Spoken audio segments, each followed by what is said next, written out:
फवाद चौधरी ने इम्पोर्टेड हुकूमत को आड़े हाथों ले लिया। पाकिस्तान तहरीक इंसाफ के रहनुमा फवाद चौधरी ने कहा है कि वजीर आजम ने सिवाय रोने के कोई प्लान नहीं दिया। मुल्क में एक सियासी अदम इस्तेहकाम पैदा किया गया और अब एक बहुत बड़ा मुआशी अदम इस्तेहकाम जो है वो पाकिस्तान में आ रहा है। एक तरफ नौकरियां जो हैं वो लोगों की जा रही हैं, दूसरी तरफ महंगाई ने जो है वो मिडिल क्लास की कमर तोड़ दी है। IMF मुआहदे के बावजूद भी इनसे मईशत नहीं संभल रही है, रुपया मुस्तहकम नहीं हो पा रहा। PTI रहनुमा फवाद चौधरी ने अपने एक बयान में कहा कि सियासी तवाज़ुन का ठीक होना बहुत जरूरी है। अगर सूरत हाल खराब होती है तो इसकी जिम्मेदारी PTI पर नहीं होगी। 2 हफ्तों में फाइनल कॉल दे दी जाएगी कि हम किसी फसाद के बगैर इलेक्शन की तरफ बढ़े, लेकिन अगर इस सूरत हाल खराब होती है फिर उसकी जिम्मेदारी तरीके इंसाफ पर नहीं होगी। साबिक वफाकी वजीर इत्तलात का कहना था कि मुल्क में जराइम की शरह में इजाफा हुआ है। किराना की दुकानों में डकैतियां पड़ रही हैं, फैक्ट्रियां बंद हो रही हैं। 4 माह में 2.5 से 3 लाख लोग बेरोजगार हो गए। मुल्क में नए इंतखाबात के अलावा कोई चारा नहीं है।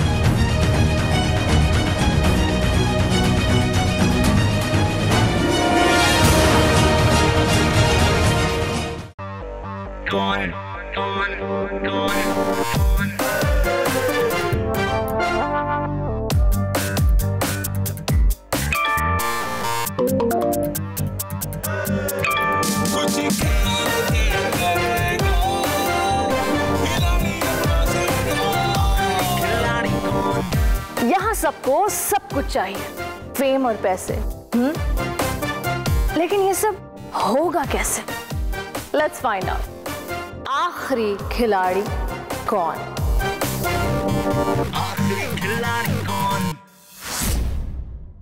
सबसे ज्यादा व्यूज, सबसे ज्यादा रील्स और सबसे ज्यादा रेटिंग के साथ बोल अब भी नंबर 1 पोजीशन पर बरकरार। सब्सक्राइब करें और बेल दबाएं ताकि कोई खबर रह न जाए।